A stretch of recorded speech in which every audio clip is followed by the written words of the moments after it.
আল্লাহ নামাজের জন্য ডাকে না। এই উম্মতকে এতটুকু ভালোবাসেন, এতটুকু ভালোবাসেন যে আল্লাহ কথা বলার জন্য ডাকেন, নামাজের জন্য ডাকেন না। এই জন্যই মনে হয় কিতাবালা লেখছে মুসাল্লি উনাজি রব্বা, নামাজি আল্লাহর সাথে কথা বলে। রাত্রটা যখন পার হয়ে যায়, সুবে সাদেক যখন হয়ে যায়, তো আল্লাহ চিৎকার দিয়ে মনে হয় বলতে থাকেন, রাতটা পার হয়ে গেল, তোর সাথে কথা হইল না, জলদি একটু উঠ না, একটু আয় না, তোর সাথে একটু কথা বলি না। আবার যখন সকালেরটা ফজরেরটা শেষ হয়ে যায়, আবার দুপুর।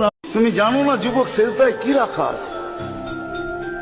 যুবক যখন সেজদায় যায় সুবহান রাব্বিয়াল আলা বলে, আলা সুবহান রাব্বিয়াল আলা, আল্লাহ উপর থেকে চিৎকার দিয়া বলে সাব্বাহতানি সাব্বাহতুক, তুই আমাকে পবিত্র বললি আর তুই অপবিত্র থাকবি, এটা হইতে পারে না, তুইও পবিত্র, গুনাহ মাফ।